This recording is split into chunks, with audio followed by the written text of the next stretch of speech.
사람이 태어나서 살다가 죽을 때까지의 기간을 수명이라고 합니다. 다시 말해서 수명이란 각 사람에게 주어진 시간의 길이라고 표현할 수 있습니다. 그리고 시간은 과거, 현재, 미래 이렇게 구성되어 있죠.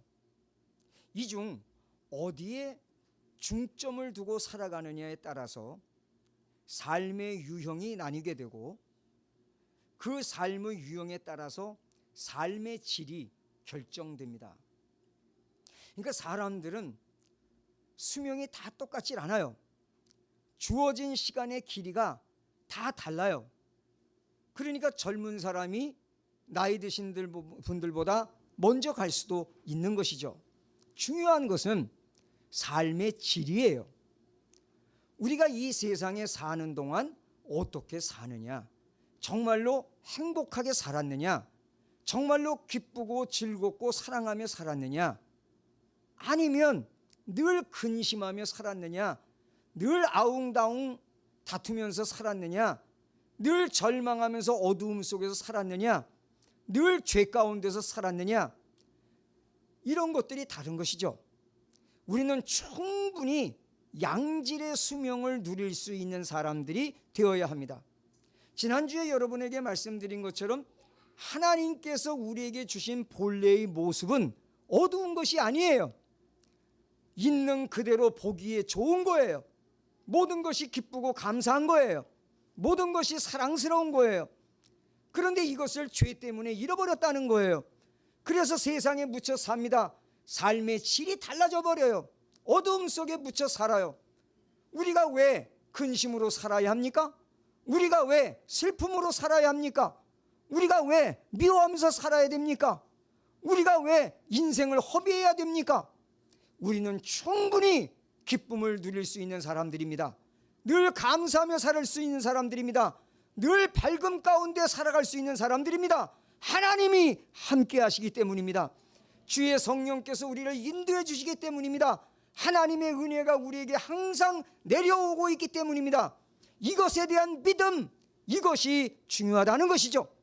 올바른 믿음으로 하나님을 섬기며 그 안에서 하나님이 의도하신 기쁨, 즐거움, 사랑, 행복 이런 것들을 누리며 살아갈 수 있는 성도들이 되어야만 할 것입니다.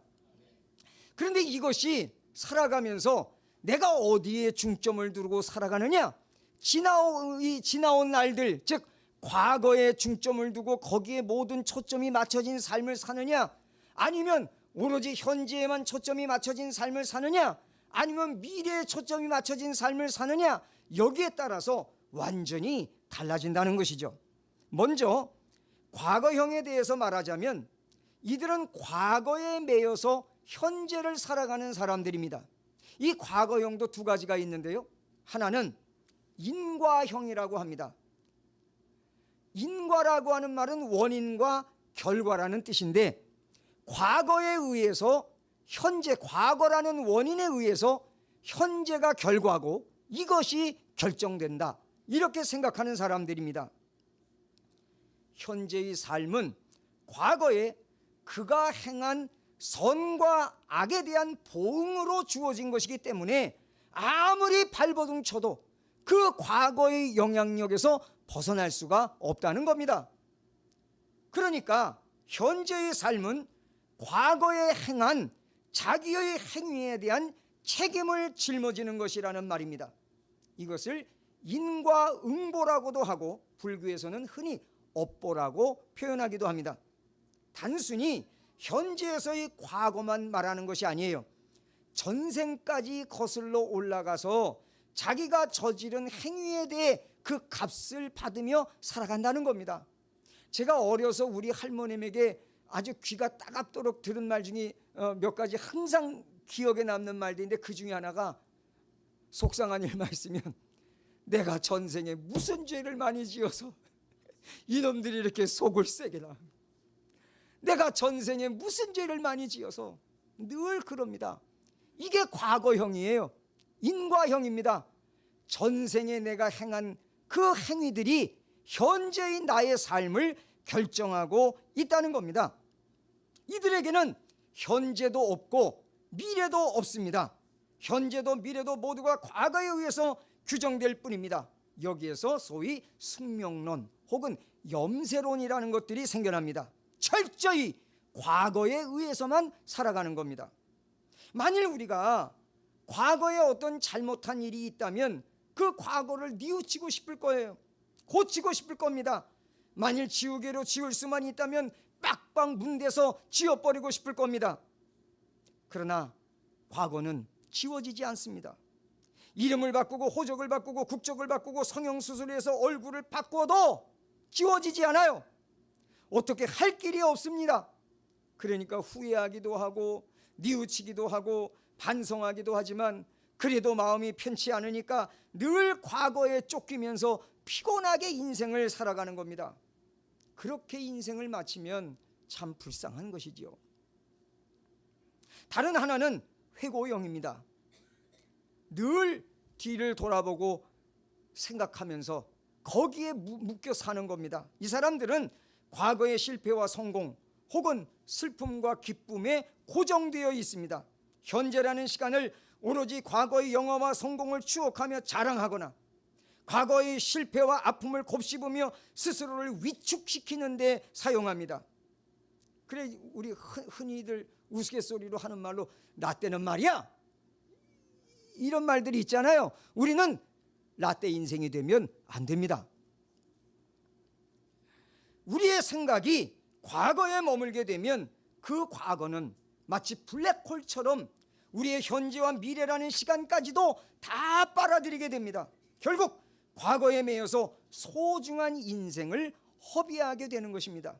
과거는 흘러간 것입니다. 우리가 과거에 지은 죄가 있다면 다 지워버리고 싶겠지만 지워지지 않아요. 그래서 하나님께서 예수 그리스도를 보내주시고 그분의 보혈로 우리의 죄를 씻어주신 것입니다. 우리는 그것을 그분에게 맡겨드리면 돼요. 그분의 보혈로 씻음받으면 돼요. 그리고 그것을 우리가 교훈 삼아서 오늘 더 바르게 살아가면 되는 겁니다. 그러므로 과거에 나에게 좋은 일이 있었던 거기에 묶여갖고 그것만 추억하면서 내가 옛날엔 이랬다고 그러면서 하지 마세요. 과거에 아무리 훌륭했든 지금 아니면 소용없는 거예요. 과거에 내가 아무리 고통을 당했어도 지금 얼마든지 바꿀 수 있는 거예요. 거기에 묶여 살면 안 됩니다. 과거는 철저히 교훈으로만 삼을 수 있는 성도들이 되시기를 바랍니다. 주님 안에서 그 모든 것들은 덮여졌다는 사실을 꼭 기억하시기를 바랍니다.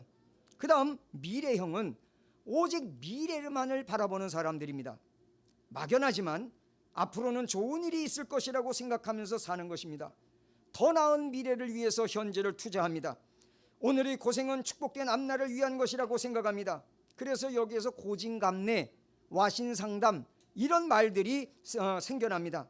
비록 불확실하기는 하지만 앞으로 일어날 좋은 일을 생각하며 오늘의 고난을 참고 견디는 자세는 참으로 힘들고 고생스러운 삶이기는 하지만 절대로 잘못된 것은 아닙니다.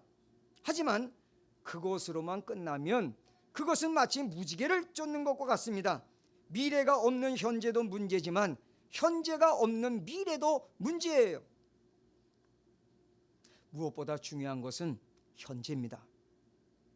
현재형, 더 정확하게 표현하자면 우리는 현재 진행형의 삶을 살아야 합니다.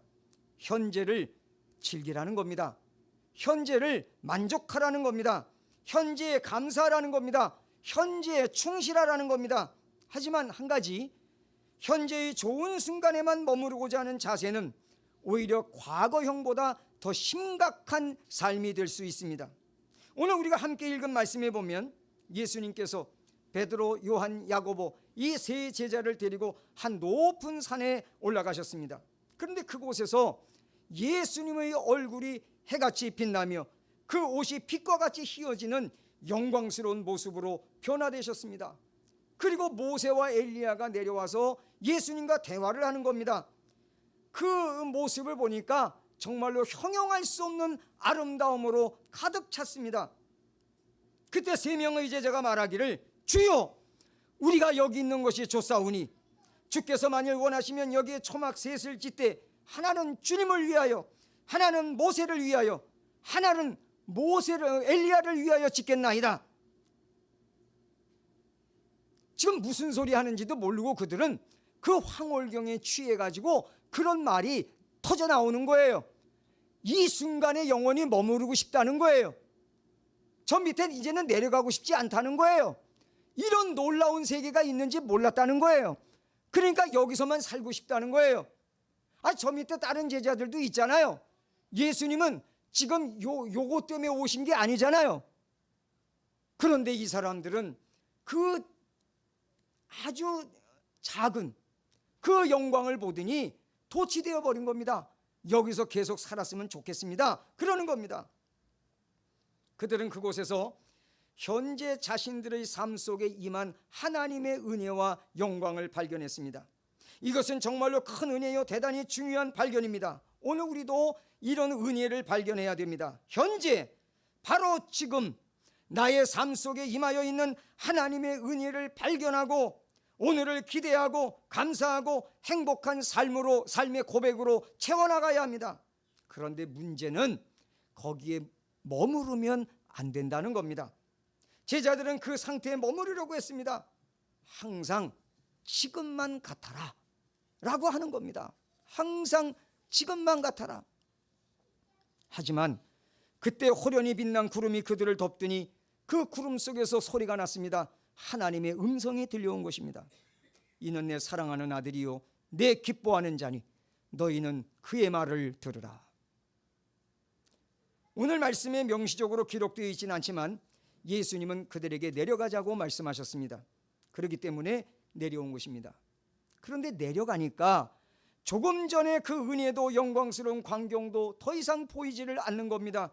다만 믿음이 없고 패역한 사람들, 병든 군상들, 서로 시기하고 서로 잘났다고 다투는 사람들, 귀신의 역사가 난무하고 아비규환 속에서 울부짖는 사람들의 모습만 보였습니다.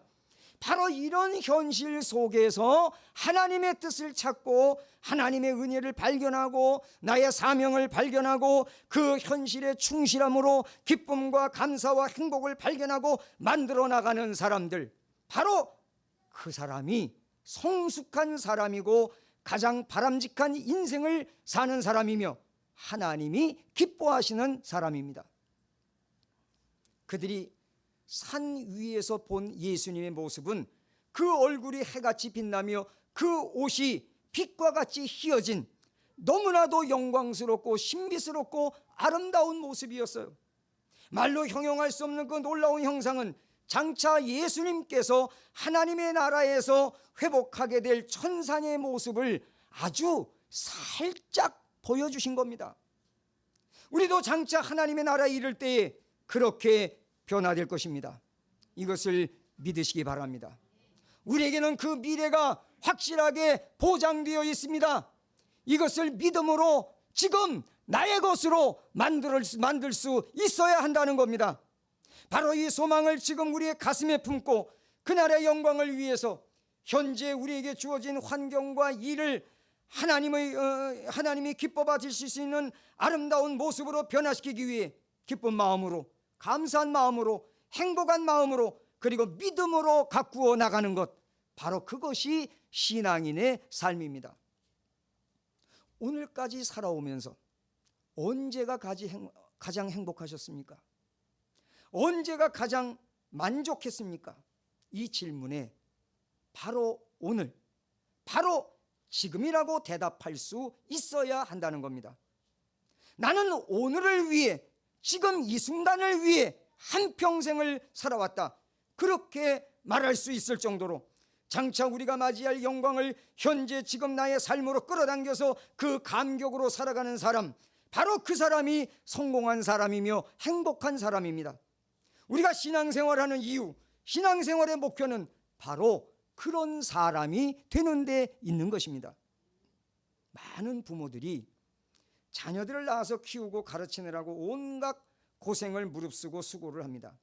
옛날에는 절대 가난 때문에 자녀를 키우는 것이 힘들었는데 요즘은 풍요 속에서도 상대적 가난 때문에 자녀들을 키우기가 힘들어서 잘 낳지 않으려고 합니다. 예전에 어떤 부모들은 낳았으니 키워야지 어떻게 하겠냐, 어차피 내게 주어진 십자가인 것을, 이렇게 자녀를 키우는 것이 마치 무거운 짐을 진 것처럼 죽지 못해서 겨우 살아가는 것처럼 한숨을 푹푹 쉬면서 힘들게 아이들을 키우는 분들이 상당히 많았어요. 또 어떤 부모들은 자녀를 낳고 키우면서 너무 많은 것을 기대했습니다. 고생스러워도 이놈 하나만 잘 키워놓으면 나중에 자라서 효도하겠지. 그래, 고생스러워도 열심히 키워서 말년에 자식 덕분에 팔찌 한번 펴보자. 이런 사람들도 상당히 많았습니다. 이렇게 자녀들에게 자기의 미래를 걸고 오늘의 고생을 이겨나가자는 식으로 아이들을 키웠던 것이죠. 하지만 그것은 성숙한 부모의 태도가 아니지요. 과거는 지나갔습니다.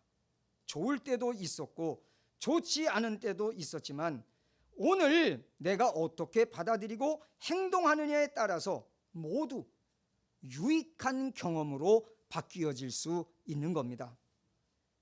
미래는 나의 시간이 아닙니다. 미래는 하나님의 시간입니다.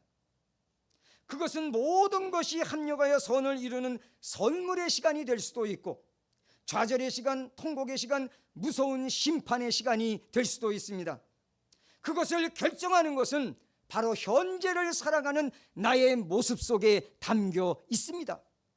지금 내가 어떻게 살아가고 있는지 여러분 자세히 관찰하고 솔직하게 평가하고 그것을 통해서 내 미래는 어떻게 펼쳐지고 나는 어떤 미래를 맞이하게 될 것인가 한번 생각해 보시기를 바랍니다. 내가 지금 이대로만 살아가면 정말 하나님께서 아름답고 영광스러운 그 천상의 놀라운 은혜가 넘치는 그런 미래를, 모든 것이 합력하여 선을 이루는 선물과 같은 미래를 나에게 보장해 주실 것인가? 아니면 지금 내 모습 이대로 가면 통곡의 벽에 부딪힌 것처럼 좌절과 무서운 심판, 이런 것들이 나를 기다리고 있을 것인가? 우리는 이런 것들을 항상 깊이 생각하면서 살아가야만 합니다. 그래서 지금 나의 삶을 교정해야 된다는 것이죠. 기쁨을 잃었습니까? 기쁨을 회복해야 됩니다. 감사를 잃었습니까? 감사를 회복해야 합니다. 사랑을 잃었습니까? 사랑을 회복해야 됩니다. 행복을 잃었습니까? 행복을 회복해야 됩니다. 그것은 내 심령 속에서 결정될 것입니다. 주님이 여기 계시기 때문에 우리가 그 주님만 바라보고 그 주님만 붙잡고 우리의 생각의 방향을 전환시켜야 됩니다.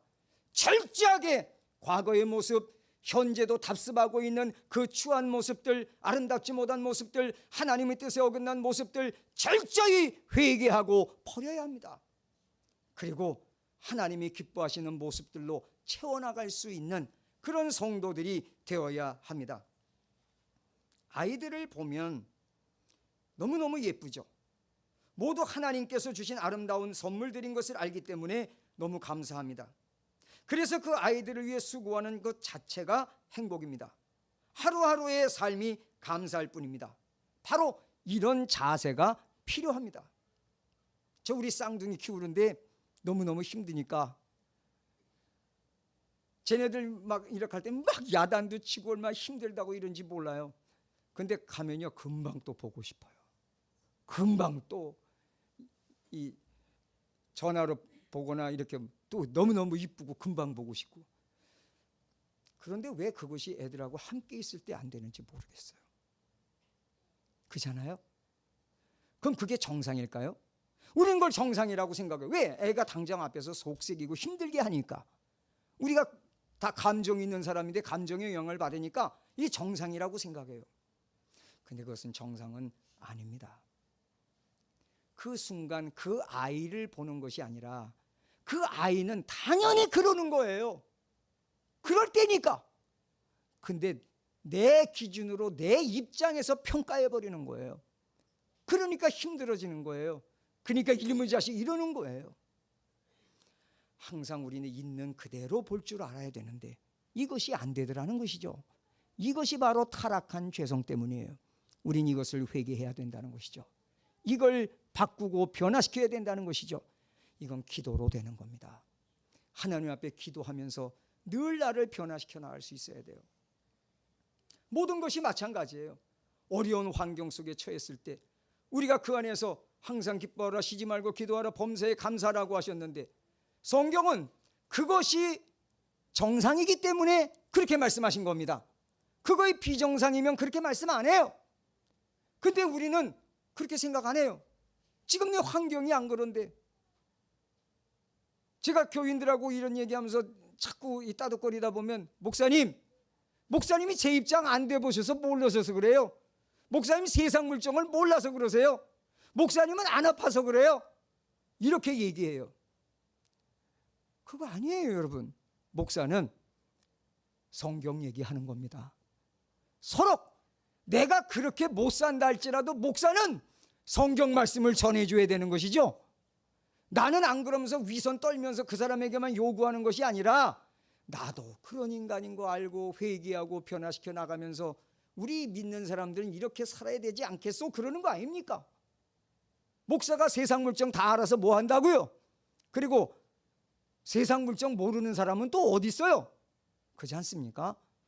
목사에게 세상 물정을 주입시키려고 하는 게 아니라, 목사가 전하는 하나님의 말씀을 듣고 믿음으로 서야 되는 것이죠. 말씀으로 서야 되는 것이죠. 하나님의 뜻에 나의 삶을 맞춰야 되는 것이죠. 그게 신앙생활 아닙니까? 근데 신앙생활을 거꾸로 하려고 그래요. 신앙생활을 세상생활로 만들려고 하냐 말이죠. 하나님의 살아계심을 믿습니까? 꼭 믿으시기를 바랍니다. 우리가 하나님의 살아계심을 믿는다면 우리의 삶은 정말 매일매일 달라질 수밖에 없어요. 정말 내 가슴이 불타오르듯 조급할 수밖에 없어요. 내가 어떻게 아직도 요 모양 요 꼴로 사는가? 이 모습 언제 버리나?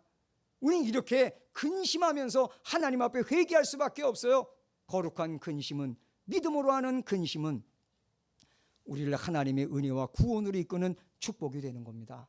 세상 근심은 나를 지옥으로 데리고 가는 멸망의 앞잡이가 되는 겁니다.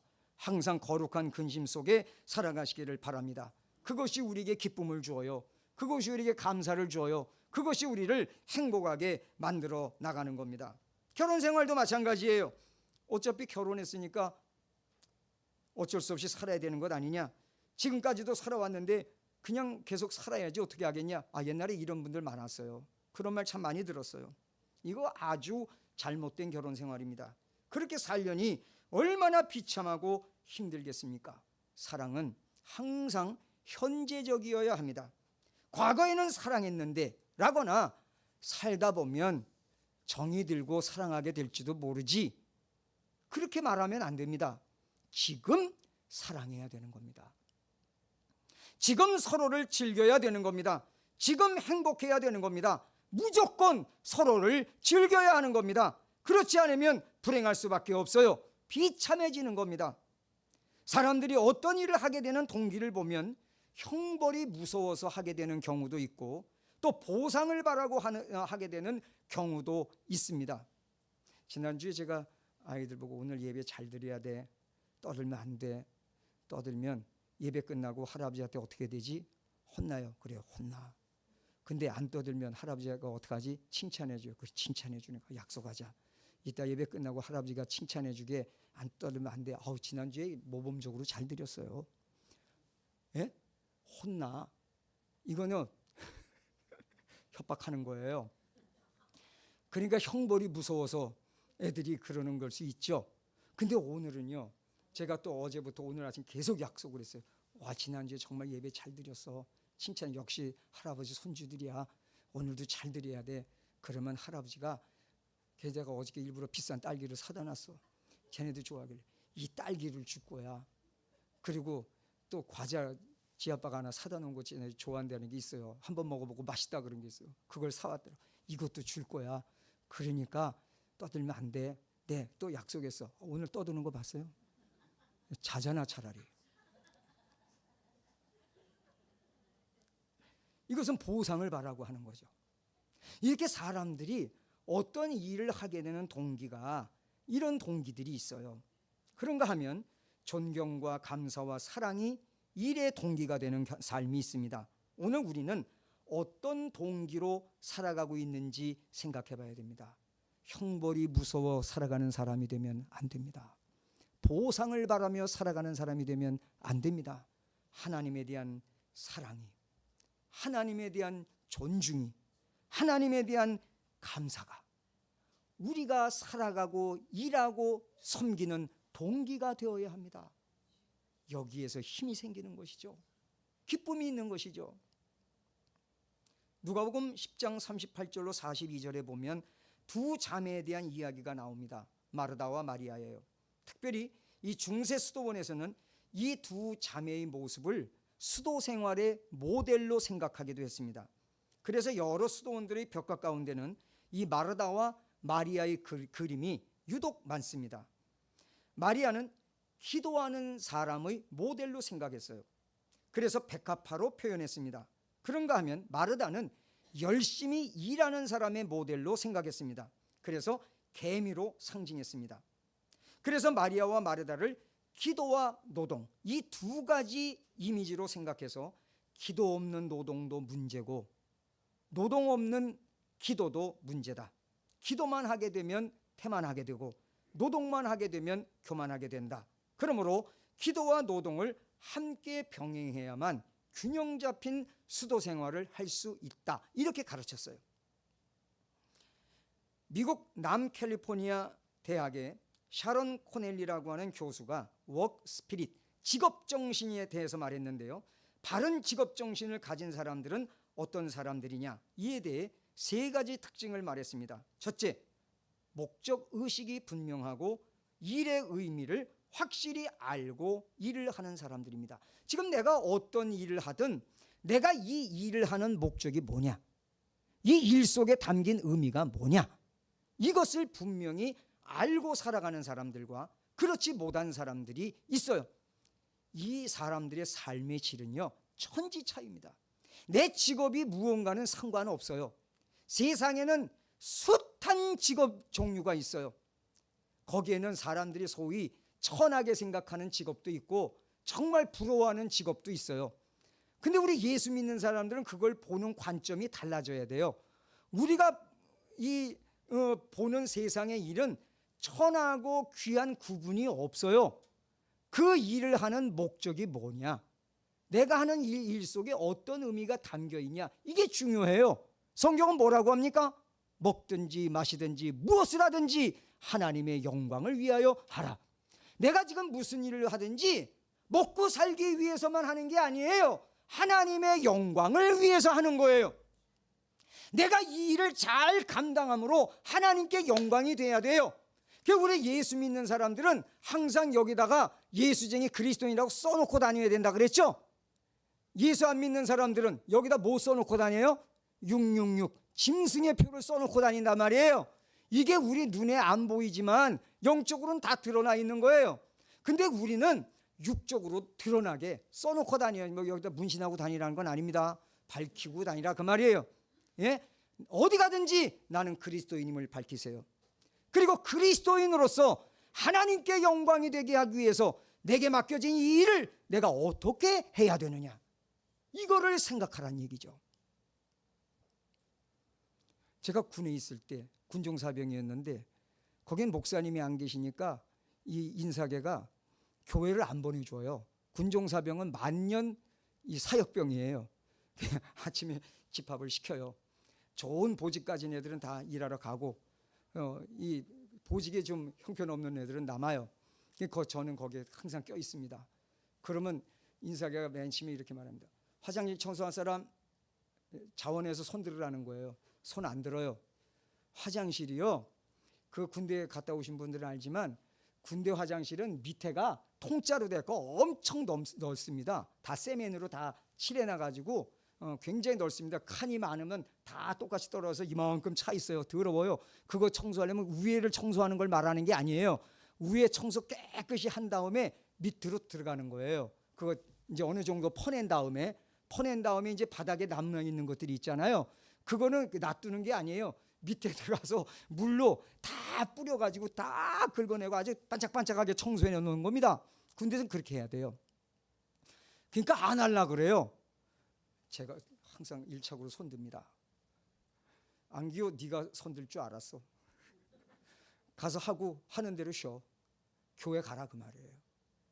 그럼 저는 거기 들어가고 뭐 저 혼자 계서 이제 몇 사람 또 같이 가죠. 싹 해놓고 교회 갑니다. 저는요, 하나님 앞에 가려고 그 일을 한 거예요.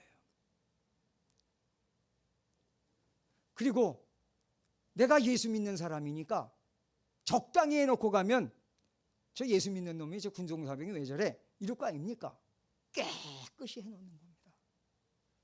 하나님의 영광을 위해서 하라는 거예요. 일의 귀천은 중요하지 않아요. 그 일의 의미가 뭐냐? 그것이 바로 주의 일이라는 거예요. 화장실을 청소한 그것이 똥 치운 게 아니에요. 주의 일이에요. 이렇게 일의 목적을 분명히 알고 일의 의미를 분명히 알고 하는 사람, 이것이 올바른 직업정신을 가진 사람이다. 둘째는 일을 통해서 하나님과 하나가 되어 있음을 확인할 수 있는 사람입니다. 그 일을 통해서 하나님과 내가 하나가 되어 있다. 바꾸어 말해서 나 혼자 일하는 게 아니라는 겁니다. 기도하면서 주님의 도우심을 구하면서 하나님이 저와 함께 계심을 믿습니다. 하나님께서 이 일을 도와주세요. 이렇게 하나님과 함께 하나가 되어서 일을 하는 사람이라는 거예요. 이것이 그리스도 안에서 올바른 직업정신을 갖고 있는 사람들입니다. 지금 내가 하나님의 일을 하고 있고 하나님이 나와 함께 계시고 하나님께서 나를 통해서 역사하고 계시다고 하는 사실을 믿고 있는 겁니다.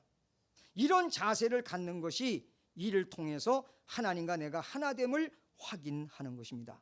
셋째는 소명의식이 일과 에너지가 되는 사람들입니다. 정말 일하려면 힘들고 피곤하고 귀찮을 때도 있잖아요. 네?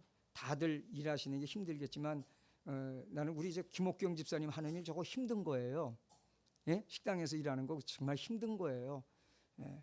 내가 다 경험해봐서 알아요. 내가 경험한 게 아니고 우리 집사람 경험해서 알아요. 정말 힘든 거예요. 그 골병 드는 거예요. 뭐 다른 분들도 마찬가지겠지만은, 그런데 그걸 그렇게 힘든 걸로 받아들이는 게 아니고 소명의식으로 받아들이는 거예요. 소명의식으로. 내가 해준 밥을 저 사람들이 먹고 힘을 내서, 그 사람들이 어떤 사람들이에요? 귀한 일을 하는 사람들이에요. 사람들 생명을 구하러 다니고 말이죠. 재난을 막아주기 위해서 다니는 사람들이거든요. 근데 내가 해주는 밥을 먹고 그 사람들이 힘을 내서 그렇게 하거든요. 이거 참 귀한 게 어디 있어요? 여기 소명의식을 갖지 못하면 그 말이 되겠습니까? 그 적당히 하면 되겠습니까? 사람 먹이는 일을 하는 사람들은요 정말 중요해요. 그런데 그 사람 먹이는 걸 장난질을 하고 이런 사람들 많이 있잖아요. 예? 이게 정말 못 씁니다. 모든 것이 다 소명의식이 아니라 돈이 앞서 있기 때문에 그래요. 돈이 앞서 있기 때문에. 돈을 앞세우는 삶을 살아가지 마세요. 그리스도인은 소명의식으로 살아가야 됩니다. 하나님이 나를 이 자리에 두셨다. 이 소명의식이 분명해야 됩니다. 이것이 삶의 에너지가 되는 거예요. 단순히 내가 먹고 살기 위해서 일하는 것이라면 나는 요것밖에 안 돼, 그럴 거 아닙니까? 그런데 이것이 소명의식이 되면 하나님이 나에게 이 귀한 일을 맡기셨다. 그러니 얼마나 자긍심이 생깁니까? 이것이 에너지가 되는 겁니다. 무슨 일이든 그리스도인으로서 자긍심을 갖고 하기 위해서 우리는 소명의식이 분명해야 됩니다. 그 소명의식을 통해 엄청난 에너지가 흘러나오는 겁니다. 그러므로 일하는 현장, 삶의 현장에서 바로 그 넘치는 에너지를 발산하며 일하며 사는 것이 바른 직업인이라는 겁니다. 이처럼 현실을 통해서 계속해서 하나님의 사랑을 확인하고 현재 주어진 은총에 감사하며 사는 것, 이것이 참된 그리스도인의 모습입니다. 그 얼굴이 해같이 빛나며 그 옷이 빛과 같이 희어졌더라. 이것이 예수님의 형상이에요. 하지만 그분은 이 땅에 있는 동안 십자가를 향해 나아가는 고난으로 점철된 삶을 사셨습니다. 그러나 그 모든 고난이 죄인인 인간들을 구원하고 더 나아가 당신의 본래의 모습인 그 영광스러운 형상을 회복하기 위한 과정이요, 이를 위해 하나님께서 당신과 함께 하시고 당신을 통해 역사하신다는 사실을 분명히 믿으셨기 때문에 오로지 하나님의 말씀과 뜻에 순종하여 그 모진 십자가의 삶을 기쁜 마음으로, 감사한 마음으로, 행복한 마음으로 감당해 나가실 수가 있었던 거예요. 그리고 이것이 오늘 우리에게 주어진 소망이요 사명입니다. 오늘 우리에게 주어진 삶은 사실 나의 것이 아니라 하나님의 것입니다.